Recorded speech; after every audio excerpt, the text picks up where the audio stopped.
Good afternoon, Blue Bear family. I have with me Nailah McDowell. Many call her Professor McDowell because she was on the faculty for many years, but now she is in charge of two of the most important programs that we have here at Livingstone College.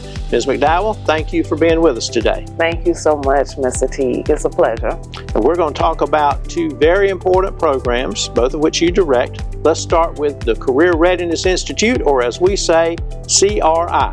Yes. You have been with CRI, directing CRI for how long now? 2.5 years. 2.5 years, all right. So got your feet wet yes. in that. So tell our folks what CRI is. Yeah, so CRI, not only do I have my feet wet, I'm knee deep, right? CRI is the Career Readiness Institute.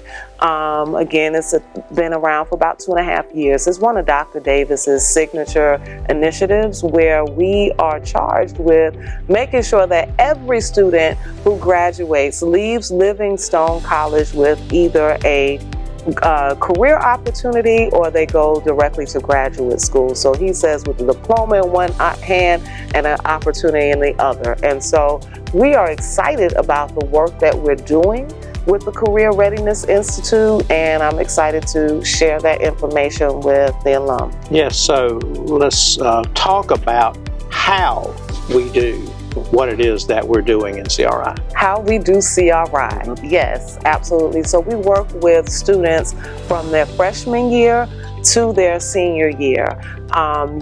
If you had the opportunity to attend the commencement just last week, you would have noticed that in the commencement program, there was a QR code for Career Readiness Institute. So not only up until their senior year, but 5 years post-graduation, we work with Livingstone students. So we really want to make sure that there's a great return on investment. There is a question in just the general community and about the value of a college degree. At Livingstone College with the Career Readiness Institute, we are working hard to make sure that our students leave here employed, not underemployed, but employed in their disciplines and or going to graduate school. So it is a large task, but we are up for the challenge. We're excited about what we're seeing that's happening on the ground. Students are obtaining internships. They attend a career expo every semester where they get to engage with 50 to 60 businesses and graduate schools. They are having private networking sessions. I just got off the phone with a couple of representatives from the MBA who will be back next year, or next semester, to provide professional development training for our students. So there's a lot of great things that are going on with CRI. That's exciting, and I believe the data shows that you've had some very recent success, not just you personally, of course, but the program. Talk about that a little bit. Absolutely. So our first year with the Career Readiness Institute, we were charged with tracking data. That's something that our president is very adamant about. And so our stats are showing that we are at 76% of our students have jobs in their majors or in graduate school. So that is a jump from 50-some-odd%, a huge jump in just our first year. We're tracking the data for last year now, and I'll have that information before the end of the year. Wonderful, wonderful. And so how are resources used in the Career Readiness Institute? What do we use the funds for? How are they spent? Absolutely. So we are not a regular career center. The Career Readiness Institute is very unique. Yes, we help students with resumes and mock interviews, but we do so much more. We help them develop the soft skills that businesses are truly looking for, those critical thinking skills, those abilities to work on teams, understanding what corporate America looks like, life beyond Livingstone. How do they travel that journey? That is our job. And so we work really hard with even financial literacy is a piece that we are folding in next semester. I'm super excited about. We are focusing on AI next semester. So there are so many things that the career readiness, we're trying to make sure that we have our finger on the pulse, that we understand the workforce and what's going on in the workforce so that our students are well prepared. So as the workforce changes, career readiness reinvents itself every semester. We are known for pivoting, and that's what we do best because that's how we're able to serve the students best. Very good. Anything else that our alums and others should know about CRI? Yes. So with CRI, one of the best ways to make sure that students are prepared is that they have access and they have exposure. That requires that we are getting them to certain locations. Transportation has been a huge challenge for CRI. So what we're looking to do next semester or within a few semesters down the road is to secure that transportation as opposed to chartering transportation every single time we want to take students somewhere. Right, right. So to summarize, the Career Readiness Institute at Livingstone College is a great investment. Oh, absolutely. Absolutely. Now, we're going to pivot, to use your word, to the HOPE Emancipation Project. HOPE stands for Healing, Opportunity, Preparation, and Empowerment. I got it right? Yes, you did. So tell our folks about the HOPE Emancipation Project. Okay, wonderful. So this is another one of Dr. Davis's signature projects. If you don't know, Dr. Davis' story is that he emancipated himself from foster care. And the Hope Emancipation Project is a program that's designed for youth who have aged out of foster care. It is a remarkable program. It is a life-changing program. It definitely lives up to the acronym of HOPE, Opportunity, Preparation, and Empowerment. I have seen so many changes in the youth from the time that they enter until the end of their very first semester for some of them this year.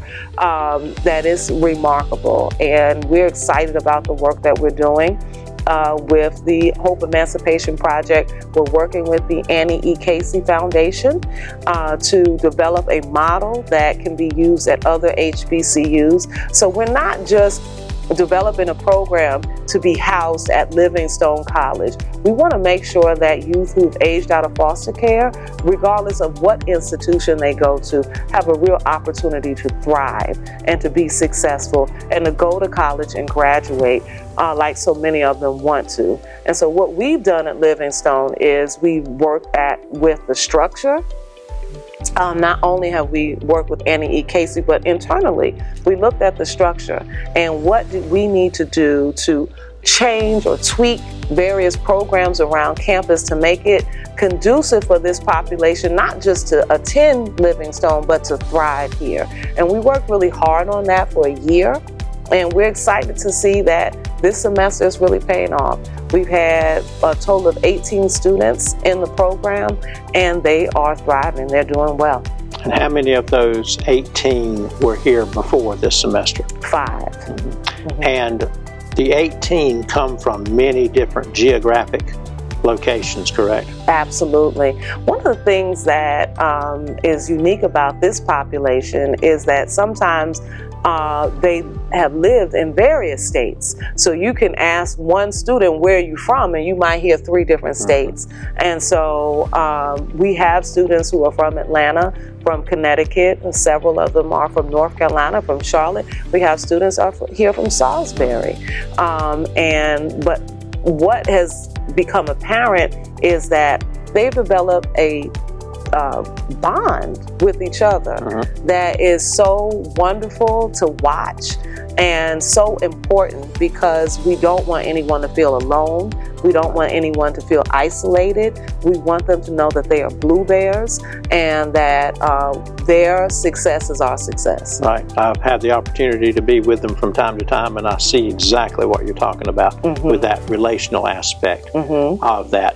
So what are the needs for this program in terms of as we need funding, what would be the main uses for those resources? Absolutely. So this program really offers a scholarship to the participants. We call them the President 13 Scholars, named after President 13, Dr. Anthony J. Davis.